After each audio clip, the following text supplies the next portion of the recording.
నమస్తే. ప్రస్తుతం మనతో పాటు ప్రముఖ ఆధ్యాత్మికవేత్త, ఆస్ట్రాలజర్ బ్రహ్మశ్రీ శ్రీనివాసుల అనంతరామ శర్మ గారు మనతో ఉన్నారు. గురుగారితో మాట్లాడేద్దాం. గురుగారు నమస్కారం. నమస్కారం అండి. సింహార్పణ. గురుగారు, మే నెలలో మేషరాశి వారికి ఏ విధంగా ఉండబోతుంది? గురుగ్రహ సంచారం కూడా జరుగుతుంది. ఈ సంచారం మరి వీళ్ళకి మెరుగైన ఫలితాలు ఇస్తుందా, ప్రతికూల ఫలితాలు ఇస్తుందా? ఎలా ఉండబోతుంది ఈ నెల వీళ్ళకి? గురుగ్రహ సంచారం వల్ల ఈ రాశి వారికి కొంత అనుకూలత అని చెప్పుకోవచ్చు. మిశ్రమ ఫలితాలు వస్తూ ఉంటాయి. ఒకటి, శత్రు జయం ఎక్కువగా కలుగుతూ ఉంటుంది వీరికి. శత్రువుల మీద అంతర్శత్రు, బహిర్శత్రు, రెండు రకాల శత్రువులు ఉన్నారు. ఈ రెండు రకాల శత్రువుల మీద ముఖ్యంగా మనం ఎక్కువగా చూసేది బయట శత్రువులని ఎక్కువగా చూస్తాం. మన మనస్సు, కామక్రోధ లోభ మోహ మదమాత్సర్యాలు అంతర్శత్రువులు. వీటిని మనం ఎవరిని లెక్క చేయం. మనకు కావాల్సింది ఎంతసేపు బయట శత్రువులే. అలా లెక్క వేసుకొని చెప్తే అలా కూడా బాగుంటుంది. శత్రువుల మీద జయం కలుగుతుంటుంది. కోర్టు వ్యవహారాలు ఏమన్నా ఉన్నా దాని మీద జయాన్ని పొందుతూ ఉంటారు. ఒక రకంగా చెప్పండి, మిశ్రమ ఫలితాలు ఆర్థికంగా చూపిస్తున్నప్పటికీ మిగతా విషయాల్లో అనుకూలిస్తూ ఉంటుంది. వీరు ప్రతిదీ కూడా ముందుకు వెళ్తూ ఉంటారు. ఈ రాశివారు రాజకీయ నేతల్లో ముఖ్య నేతలని బాగా కలుస్తూ ఉంటారు. తద్వారా వీళ్ళకి కాస్త అన్ని రంగాలుగా బాగుంటుంటుంది. ఈ విధంగా ఈ రాశి వారికి ఉంటుంది. ఇక శుభకార్యాల పరిస్థితి ఏంటి? శుభకార్యాలు చేస్తారు, ఎటువంటి సందేహం లేదు. చక్కటి శుభకార్యాలను చేస్తారు. సంతానం కావాలి అనుకున్నటువంటి వారు కూడా చక్కటి సంతానాన్ని పొందుతారు. అంటే వీరికి ఒక రకంగా చెప్పండి, మిశ్రమ ఫలితాలు ఈ శుభకార్యాలు చేసే విషయం కానీ సంతానం పొందే విషయంలో మిశ్రమ ఫలితాన్ని దాటి ముందుకెళ్తారు. ఈ రాశి వారికి మిశ్రమ ఫలితాలు ఎక్కడంటే ఆర్థికంగా మాత్రమే. ఎక్కడా మిశ్రమ ఫలితాలు లేవు. అన్ని రంగాలుగా అన్ని కార్యాల్లో జయాన్ని సాధిస్తూ ఉంటారు.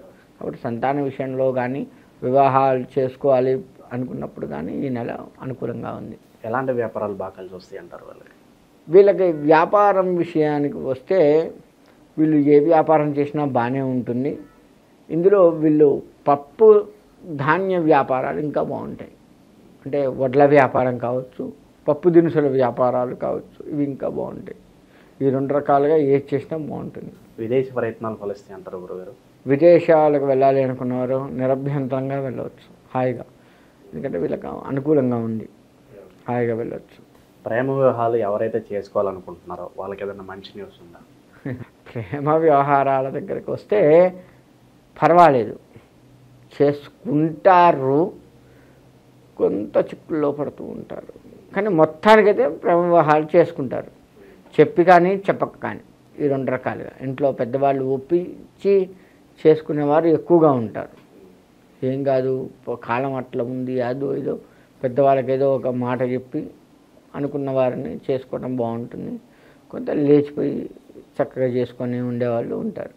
రెండు రకాలు ఉంది ప్రేమ వ్యవహారాల విషయంలో. ఏదన్నా జరిగిపోతుంది. అవకాశాల గుర్తింపు పరంగా ఎలా ఉండబోతుంది? గుర్తింపు అంటే ఇందాక మనం చెప్పుకుంటూ రాజకీయ ముఖ్య నేతలను కలుసుకుంటారు. సో అంత పెద్దవాడు నీకు టైం ఇచ్చాడా అని ఆశ్చర్యపోయి చేసి మనము ఆశ్చర్యపోతాము, ఎదుటి వాళ్ళు ఆశ్చర్యపోతారు. ఆ విధంగా మంచి పేరు వస్తుంది. వీరు చేసే వృత్తి వ్యాపారాల్లో నైపుణ్యత ఎక్కువగా చూపిస్తారు.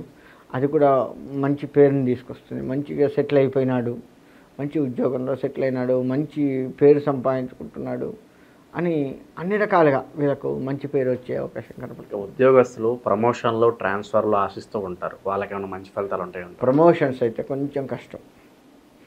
ఉన్నది సాగిస్తూ ఉంటారు. ప్రమోషన్స్ దగ్గరికి వచ్చేసరికి ఈ ప్రమోషన్లలో ఏమవుతుందంటే దగ్గరకు వచ్చిపోతుంది. ఇంకా ఫైల్ మందే అన్న దగ్గర మన ఫైల్ కాకుండా మన కింద ఫైల్ వెళ్ళిపోతుంది పైకి. మళ్ళీ మన ఫైల్ అక్కడనే ఉండిపోతుంది. రెండో ఫైల్ మంది, 3, 4 పైకి వెళ్ళిపోతాయి, మంది అక్కడనే ఉండిపోతుంది. ఆ విధమైన పరిస్థితి ప్రమోషన్ల విషయంలో ఉంటుంది. బదిలీలు అవుతూ ఉంటాయి కానీ ప్రమోషన్స్ కావు. ఇది తక్కువ మందికి మాత్రమే ఇలా బదిలీలతో కూడుకున్న ప్రమోషన్స్ వస్తూ ఉంటాయి. అచ్చంగా ప్రమోషన్ మీద ఆలోచిస్తే మాత్రం కొంత ఆశాజనకంగా ఉండదని చెప్పుకోవచ్చు. సొంత ఇంటి కళ నెరవేరే అవకాశం కనిపిస్తుంది. సొంత ఇంటి కళ అంటే 30 వంతే కనపడుతుంది. మిగతా 1/4 వంతు ఆలోచిస్తూ ఉంటారు. లేదు కట్టింది మధ్యలో 30 వంతు బాగానే పుంజుకుంటారు, ఆగిపోతుంటుంది. కాస్త దానికి కాస్త వీళ్ళు ఏదన్నా చేస్తే బాగుంటుంది. ఓకే. ఈ కోర్టు వ్యవహారాలు కొంతమంది భూకబ్జాలకు గురవుతూ ఉంటారు, వాళ్ళకేమన్నా ఉపశమనం లభిస్తుందంటారా? ఆ కోర్టు వ్యవహారాలు జయం, డౌటే లేదు ఇందులో. అంటే అన్ని రంగాలుగా, ఒక్క ఆర్థికంగా తప్ప అన్ని రంగాలుగా వీళ్ళకి బాగుంటుంది. కోర్టు వ్యవహారాల్లో శత్రుజయం, మనం ఇందాక చెప్పుకుంటే శత్రుజయం. శత్రువు కోర్టులో కూడా మనకు సరే మనం ఎట్లా ఉన్నాము అనేది మన మనస్సాక్షి చెప్పుకున్న జయం అయితే వీళ్ళకు ఉంటుంది. ఓకే.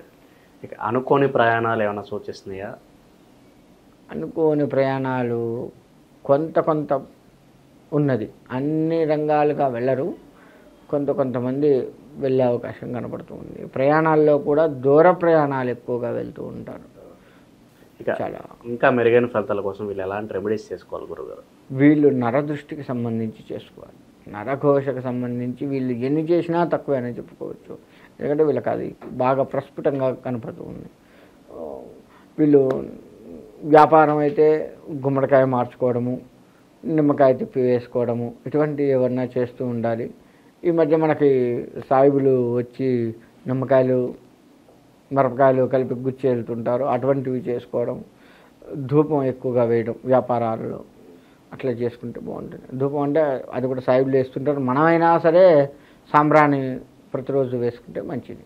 మనకి మే నెల అంటేనే వైశాఖ మాసంతో కూడుకొని వస్తుంది. వైశాఖ మాసంలో నరసింహస్వామి వారి ఆరాధన ప్రాముఖ్యత వహించి ఉంది. కాబట్టి అన్ని రాశుల వారు కూడాను ఈ మే నెలలో విష్ణుమూర్తి ఆరాధన, మనకి శత్రు సంహరణ బాగా కావాలి, దానికోసం నరసింహస్వామి ఆరాధన చేస్తూనే విష్ణువుకు సంబంధించి ఈ నెల మొత్తం కూడా ఆరాధన బాగా చేసినట్లయితే మంచి ఫలితాన్ని ఇస్తూ ఉంటుంది. అంతేకాకుండా మే నెలలో చేయాల్సిన దానాలు, అంటే వైశాఖ మాసంలో మన శాస్త్రం కొన్ని దానాలు చేయమని చెప్పింది.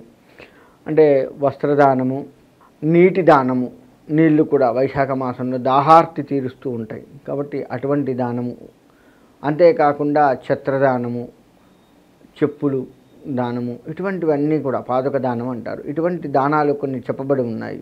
వాటిని కనుక తెలుసుకొని చేసినట్లయితే తప్పకుండా అన్ని రాశుల వారికి ఈ దాన ఫలితం మనకి అంది వాటి నుంచి కాస్త మనం ఉపశమనం పొందే అవకాశం ఉంటుంది. కాబట్టి అన్ని రాశుల వారు కూడాను ఈ నెలలో దానాలు చేస్తూ విష్ణుమూర్తి ఆరాధన బాగా చేసినట్లయితే విష్ణువు ప్రీతిగా మనం ఏది చేసినా సరే మన యొక్క కష్టాన్ని ఆయన తీసివేసి, మన శత్రువుల్ని ఆయన తీసివేసి, మనల్ని పెడదోవ పట్టకుండా మనకి కూడా స్వామివారి యొక్క అండదండలు ఉండి చక్కగా మన ఈ మే నెలలో వచ్చే ఒడిదుడుకులు ఏవైతే ఉన్నాయో అవన్నీ కూడాను బయటపడటానికి విష్ణు ఆరాధన ఎంతైనా మంచిది. కాబట్టి అందరూ కూడా ఈ విధంగా చేసుకోండి. మీ జాతక ఫలితాలను పట్టి మనం ఇప్పటివరకు చెప్పుకున్నాం కదా, దాంట్లో మన జన్మకుండలు ఎలా ఉంది ఏంటి చూసి దానికి ఏమైనా పరిహారాలు అంటే మీ దగ్గరలో ఉన్నటువంటి వేద పండితులను ఎవరినైనా సంప్రదించినా, లేదు మమ్మల్ని సంప్రదించినా సరే దానికి చక్కటి పరిష్కారాలు చూసి పరిష్కారం చేసి మీకు మంచి ఫలితాన్ని అందివచ్చు. కాబట్టి ఆ విధంగా చేసుకొని అందరూ కూడా శుభంగా చక్కగా ఉండాలని కోరుకుంటున్నాను.